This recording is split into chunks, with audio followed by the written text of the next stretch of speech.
Isaías 57, el versículo 15, dice así: porque así dijo el alto y sublime, el que habita la eternidad, y cuyo nombre es el Santo. Yo habito en la altura y la santidad, y con el quebrantado y humilde de espíritu, para hacer vivir el espíritu de los humildes, y para vivificar el corazón de los quebrantados.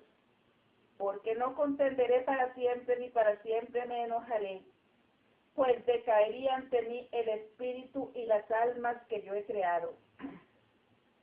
Qué preciosa es la escritura, qué preciosa es la palabra de Dios, las promesas de Dios. Dice, porque así dijo el alto y sublime. O sea que eso no lo digo yo, eso no lo dice el hombre. Estas palabras son de Dios, salieron de la boca del Señor, del Espíritu Santo, del dador de la vida, como dice la escritura, del autor de eterna salvación. La palabra del hombre es como nada, algo ilusorio, algo temporal, algo pasajero, algo que se lleva el viento. Pero la palabra de Dios es la que permanece para siempre, la que da vida, la que da salvación a la humanidad, al hombre, al que está perdido, al que está caído. La palabra de Dios es la voz de Dios. Y aquí dice que Él es el alto y sublime, el que habita la eternidad y cuyo nombre es el Santo. Yo habito en la altura y la santidad, y con el quebrantado y humilde de espíritu, para hacer vivir el espíritu de los humildes y para vivificar el corazón de los quebrantados. Cuando yo leo esta palabra, yo miro la bondad de Dios, la misericordia de Dios, el poder de Dios, el amor de Dios hacia el hombre, hacia la humanidad. El propósito de Dios no es que el hombre esté caído, no es que el hombre esté perdido, no es que el hombre esté confundido, no es que el hombre ande por ahí divagando en las garras del enemigo, en el vicio, en el error, en el olvido. El propósito de Dios es redimir al hombre, salvar al hombre, darle vida al hombre, solución al hombre, darle poder al hombre, darle vida al hombre, al espíritu del hombre, darle la paz, la que nunca ha podido dar en las deleites temporales del pecado. Dice aquí que Él es el que hace vivir el espíritu de los humildes, de los quebrantados, de todo aquel que se acerca a Él.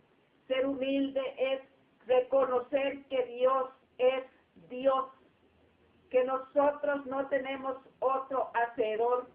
Mire, hoy hay muchos que se abrazan a la teoría que dicen que el hombre desciende del mono, que el Señor reprenda a Satanás. La palabra del Señor dice que en el principio crió Dios los cielos y la tierra, que todo estaba desordenado y vacío, y Él vino y con aquella sabiduría, con aquel amor vino y lo ordenó todo lo colocó a la perfección. Creó al hombre, dice la palabra, conforme a su imagen y semejanza. Dios es Dios. Lo que pasa es que hoy en el año, hoy 2012, mucha gente se ocupa de poner a Dios como algo ilusorio, alguien como uno más del montón. Dios es Dios. Él es santo, poderoso, alto, sublime, como dice aquí la escritura. Dios no es como nosotros. Dios tiene poder sobre la lluvia, sobre el trueno, sobre la tempestad, sobre todo lo que se mueve, sobre todo lo que se arrastra en este mundo, en esta vida, en esta tierra, sobre el hombre, sobre ti, sobre toda voluntad, como dice la escritura, la palabra del Señor. Y Él es el que vino a dar vida y vida en abundancia, a redimir al hombre de la esclavitud del pecado, a libertar a aquellos que hoy estaban en esclavitud, en confusión, a sacarlos a la luz, a la libertad. El glorioso evangelio del Señor así lo dice. Nosotros lo anunciamos, le hemos creído a Dios, hemos gustado y comprobado que Dios es bueno, y Él es el que nos da vida, como dice aquí. Nuestro espíritu sin Dios está muerto. El hombre sin Dios está encarcelado, está encadenado. Usted dirá, pero ¿qué cosas dice esta mujer? Todas estas cosas son espirituales. El hombre sin Dios está atado, está encarcelado, está condenado a eterna condenación, a eterna perdición, confusión. Pero qué bueno que es Dios, que Él vino para dar vida, vivificar el espíritu, las almas que Él mismo ha creado. qué bueno es Dios, qué precioso es el Señor, cuán grande es Dios. Dice que Él está con el quebrantado, con el humilde de espíritu, con todo aquel que le cree a Él, con todo aquel que le sirve a Él, que le sigue a Él, que se acerca a Él, que le honra a Él, que le teme a Él, que se acuerda de Él, de su palabra, de sus mandamientos, de la obra que Él ha hecho, del sacrificio de Jesucristo en la cruz. Amigo, amiga, la palabra de Dios no es en vano. Jesucristo no murió en vano. Jesucristo murió por ti y por mí. Jesucristo murió para salvarte, para redimirte. Él dio hasta la última gota de su sangre, su vida. Todo esto voluntariamente, gratuitamente. Para tener la salvación de Dios no hay que hacer mucho. Solamente hay que creerle a Dios. Solamente hay que confiar en Dios. Solamente hay que humillarse delante de Dios. Solamente hay que acercarse a Dios. Venir a Dios, postrarse delante de Dios.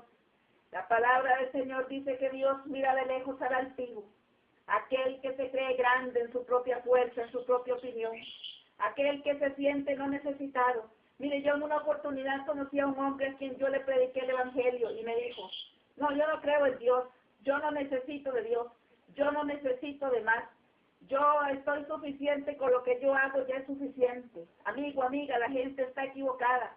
Muchos piensan que por hacer bienes, que por tener bienes, que por dar al necesitado, al pobre, a este y a aquel, eso es suficiente.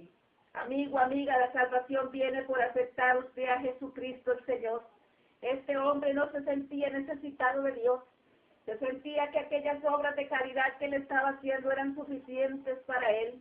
Amigo, amiga, nosotros necesitamos de Dios.